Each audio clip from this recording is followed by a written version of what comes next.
Good afternoon, and here we are at Platinum Wheels with the owners JP and Jacques, who invited us this morning to go and burn some rubber with them.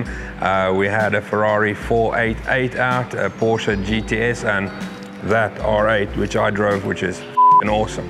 Guys, thank you very much for having us. Thanks for joining. Tell us a little bit about Platinum Wheels. Tell us what it's all about. How did it start? Let's start with that. So we started in 2013, mid-year, say July.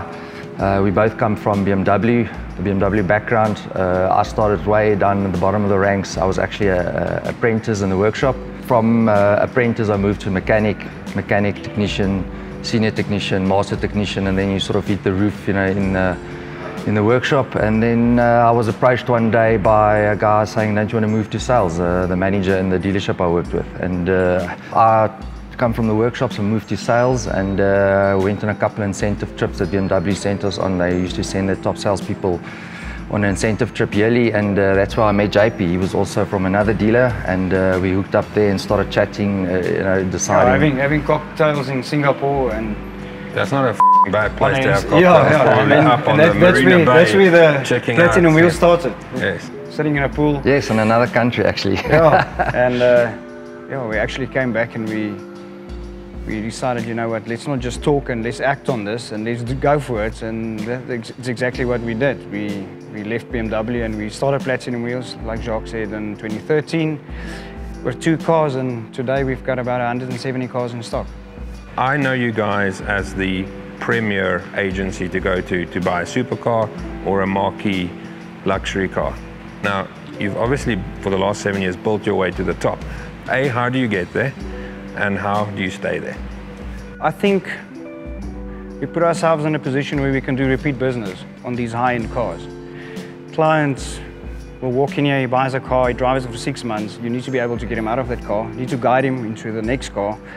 And obviously, if he's going to lose too much money, he's not going to do future business with you. So I think that's the key thing, is to structure a deal for a customer where you can assist him again, and customer service, one-on-one service with the owners. We're involved every single day. Yeah, I think that's the one side of it. I think the other side also to stay up there and to be successful. It's easy to have the right stock at the right price.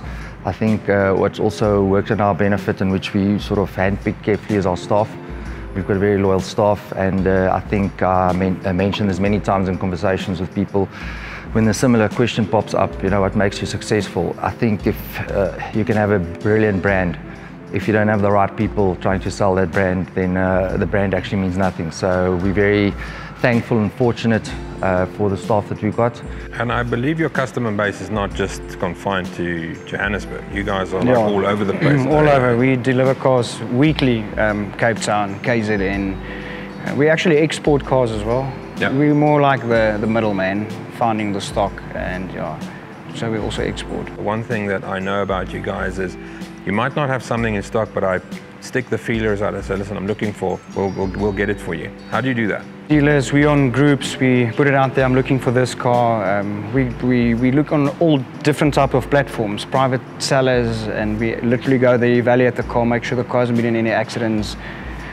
So of our business monthly, about 40% is sourcing cars for customers. Got it. As you know, I work in the finance game, as you can tell. 9 out of 10 times, a car is a depreciating asset, all right? So if someone walks into this showroom today and they say, I want to buy a car and I want it to either retain its value or make money, there's going to be some sort of a scarcity involved, and there's going to be some sort of hype involved, all right? What do I buy and why? That's a very difficult question. So, and the reason why I say that is the market changes constantly. I'll give you an example. In 2016, a GT3 Porsche, brand new, was about 3.8 million. It's about $200,000. 7 months after launch, the cars were selling for 7 million. Holy. Beginning of this year, they were worth only 2.5 million. Now, after the COVID, there's less stock, people are spending, they're worth about 3 million again. Okay. So it is difficult to guide, but in general, we do know what products keep better value than other products. Is that just because Porsche turned out too many of them? There was a big demand from the UK, so they all went out of the country to the UK. There was a big demand, yeah. Then in general, your Ferrari market does very well, but the last year, 488 is battling a bit. They've lost about, a new car was in 2016 about 6.5 million. They're fetching only about 4 now, a GTB. So, you know, it is a difficult question to answer, but in general, your supercars do go through waves. There's a smaller bit or less of a demand, and there's a bigger demand. So you need to ride that wave out until there's a demand again, and that's when you need to sell the car. And obviously, this is where we come in. We'll guide customers. You know, you've got a buyer's market or a selling market. Can I tell you a story that'll make you cry? So about 2 months ago, someone needed cash. And I've got all my cash overseas, and it would take me about 5-6 days to get it here. They needed it that day. They offered me a lot of kilometers, 40,000 kilometers, but they offered me a speciale for 2.2 million bucks. Yes. You'll be able to sell it for 4.5, 5 with that exactly. And then they got the cash from someone else, and that other person must have flogged it on them. Next time, call us. I was just about to say I'm a little bit upset right now because you didn't have my number only a week ago. I was like, I have 2 questions, and it's specifically for guys who work in the car trade rather than guys who collect cars or, you know, drive cars for passion and what have you, which I think you do. So question 1 is, have you got a dream car, a poster car, a car I've always dreamt of, and that's I mean, it could be a quite recent thing, but is there something that is your ultimate and your favorite car? Porsche GT2 RS. GT2 RS, the current model, okay? Yeah, I get the question a lot, and I must be honest, I can't answer it, and maybe it's because I'm in the game and I don't know if I'm indecisive or what the reason for it is. I can say I'm also a huge Porsche fan. You can put me into any Porsche and I'll be pretty much happy. I love a GTR. I think it's a lot of performance for the money spent. Killer car. And they also, the guys mod them out, as you know, so they're reliable and they're strong. If you do it right, the guys wouldn't put 2,000 horsepower on them if the car and chassis can't handle it. So I'm also a GTR fan. So sorry to disappoint you. You probably thought we were going to say like a Bugatti Veyron or something like that. But yeah, I think we're passionate about every car that we sell and that we keep. So from our side, there's nothing special. You know, Porsches, wait for it. So I know many guys in the watch trade, right? And the thing about a guy in the watch trade that I've now found is they never hang on to any watch they buy themselves. And the reason for it is because there's always a buyer for the right watch. Is it the same with you? Have you ever bought yourself a car, you go, it, yes, I got this car, and then 2 months later, some oak comes along and he says, I want one of those cars, and you go, I got one in my garage? Happened about, well, more than once, but I've got an example about 7 months ago. I bought a black GTS 911 Carrera. And when I saw the car, I said to Jacques, I think I'm going to buy this car for myself. And it was a Friday afternoon at 5. Saturday morning at 9, a client walked in, a good client of ours, and I had to let go. I haven't even driven it. My plans for the weekend gone. He bought it, so it does happen. We had a GT3 RS here. I was thinking for a week, yes, also keep this car or not, and also a good mate walked in. He actually came to sell us his car. He doesn't have space. His wife is giving him a bit of issues because there's so many cars at home, and eventually, well, he bought that car a week later, so it does happen. Yeah, I think JP he's not telling a whole story. I think you don't have enough memory on your memory card. Every nice car that comes in, JP says, no, I think I'm keeping this one. So I think JP should have 10 garages at home, and we can just turn our stock like this from JP's house to Platinum Wheels. And you? Have you got like a car that you really think, oh, I'm going to keep this and then it has to go? I get the feeling sometimes, but I know we're in this game, so you can't grow attached.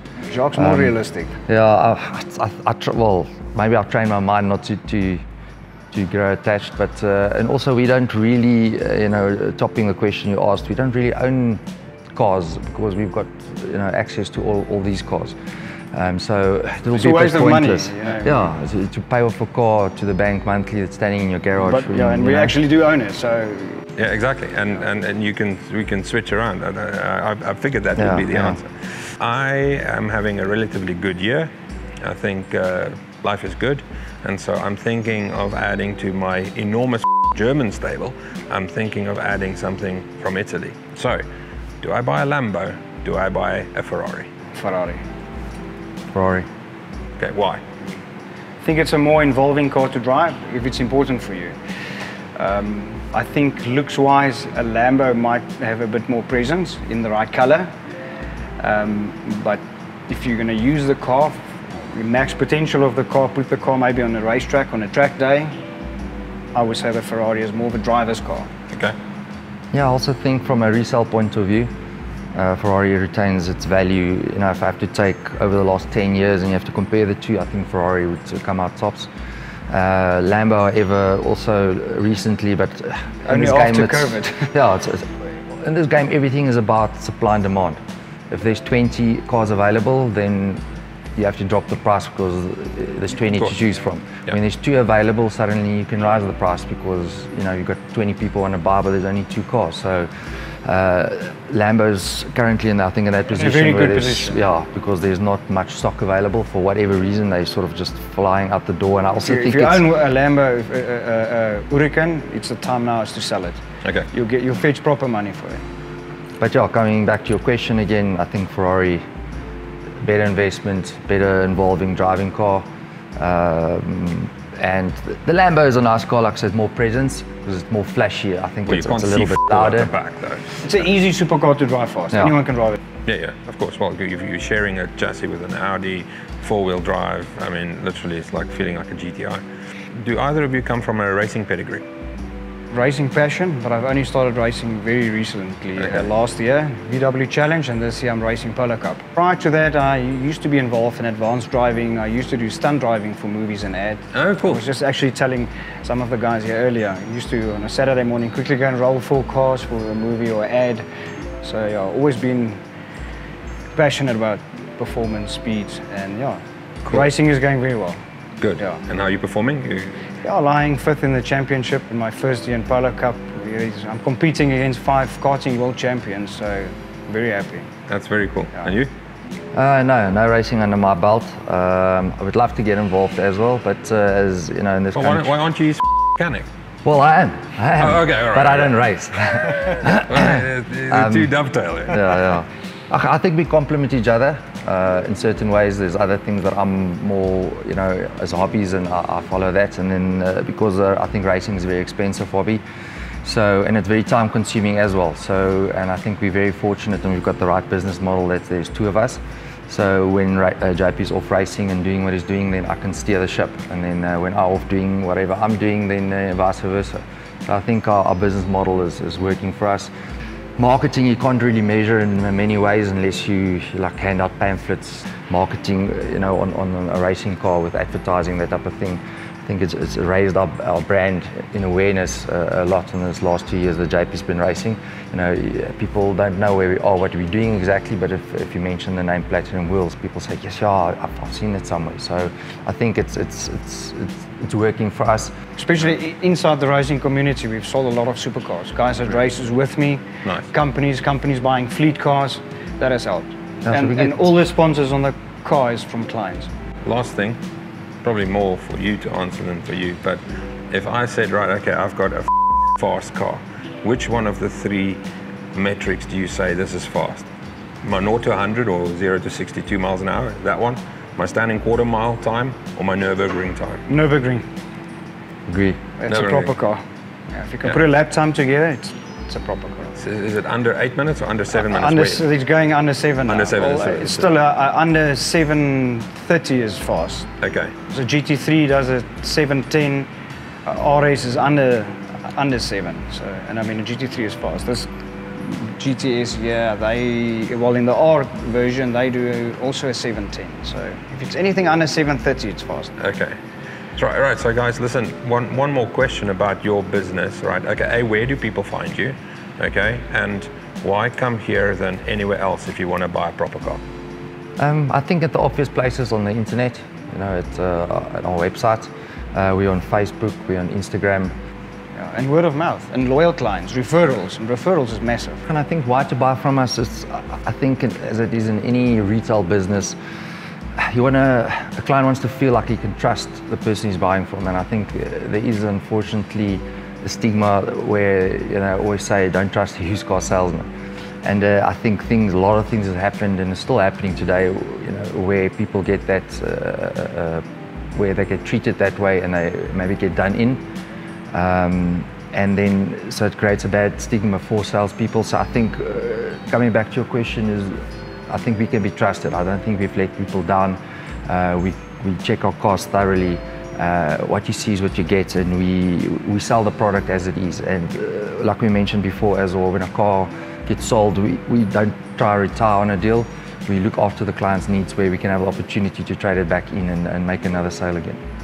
Guys, thank you very much. I really appreciate it. I love the drive this morning. Thank you so much. Thanks. And we'll take Taryn's GLC out and see what it's about. Awesome. Thanks again for the support. All right, cheers. Cheers. Thanks, man. Cheers. Cheers. Cheers. Thanks. All right, thank you.